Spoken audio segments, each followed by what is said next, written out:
let me show you 3 canned goods that you can blend together to make a pretty decent vegan combination that you can use in multiple meals across your week. You'll need 1 can of beans, 1 canned fruit, and 1 can of Rotel. And if you kind of sort of guessed, this is going to go the direction of being a salsa type dish, so just hang in there with me while we strain our beans. Some people like the bean juice. I don't like the bean juice. I don't know, so I'm going to go strain it and come right back and then dump it inside of this KitchenAid stand mixer where I'm about to mix it together with 2 other ingredients. Now, the next ingredient that you're going to use in this is, we're going to refer to it as canned fruit. I specifically am going to use mangoes because I absolutely love mangoes, but this is totally interchangeable. If you like peaches, add peaches. If you like pineapple, add pineapple. This is your rodeo. So once you get that can open, you're going to decide whether or not you want to add the syrup based on what you plan to use this concoction for. As far as me, I'm going to go ahead and strain this because I don't want this mixture to be super soupy for what I'm planning to do with it in this upcoming week. But I'm not going to let this part go to waste either because I can add this into smoothies or juice blends, or I could just throw it in the freezer with a popsicle stick and call it a day.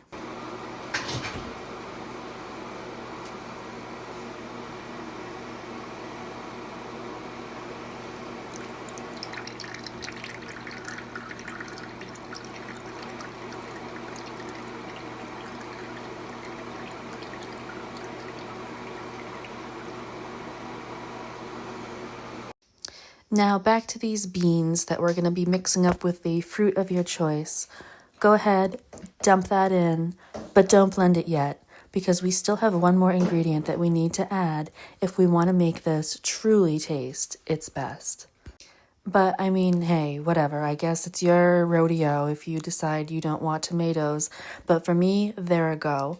So I like to use the Rotel Hot with habaneros, but you can use any flavor. I mean, they have this mild one that comes with lime juice and cilantro for the basic Mexican style if you just want this to have a salsa taste. But for me, I'm planning to use this in a few other different dishes, and I just want it to be hot and flavorful the way that I want it to taste. I will, however, be going back to make a less spicy version for the people in my house who don't really like having their sinuses run every time that they're eating a meal, but no judgment. So we're going to go ahead and dump the Rotel into our mixing bowl, and then once everything is all in and ready to go, we're going to turn our KitchenAid or mixer, or you can even hand mix this if you're not, KitchenAided up like the rest of us might be. Mix it on low until it's well blended. Now, while this is all mixing up, if you decide that you're someone who wants to add some salt in, add some salt. Want some pepper? Throw that in. Maybe some, cayenne powder. Who am I to judge you? But this is just a base recipe that you can use in literally anything. Like I said, I am planning to use this myself in a few different recipes that I have for this upcoming week, but this as a good filler base, if you will, can be stored in your fridge in a mason jar the whole time. So say one night you're craving burritos. Throw this filler in a burrito, add some cheese, lettuce, fixings, and roll it up. You want loaded nachos? Go ahead and fill a tray with some chips and throw this on top. Heat it up and eat it up. You want tacos? Same deal. This makes a good quick little filler. And if you're really not in the mood for any of that, you can just dip chips directly in this and have a go. My personal favorite, however, I cannot lie to you, is throwing this blend inside of a quesadilla. However, if you are going to throw it inside of a quesadilla, you may want to use a slotted spoon to make sure that you drain a little bit of the excess juices out that are better left in your salsa than added to your quesadilla. But the possibilities here are really endless.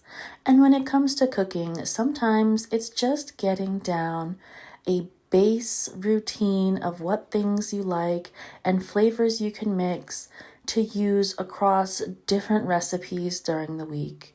Sure, we probably would get bored if we ate a black bean and, mango quesadilla every single day. But if we decided to use half of this as a salsa throughout the week for our snack, and then occasionally throw this in quesadillas or burritos or tacos or what have you, there's nothing wrong with that. In fact, I personally have been known to meal prep large batches of this because you can freeze it. I mean, I know some people are like, well, why would you freeze a canned good that you just don't worry about it? What we're doing is blending ingredients here together that we're going to use in meal prepping and planning and preparing. So this mason jar full of goods that I've blended up and prepared, if nothing else, will save me some time when I just decide that, hey, I need to go make something quick. Half the work has already been fixed. Let me know if you think this is a combination that you would try, and if it's not, let me know what you would try. I'm interested to hear. Thanks for watching.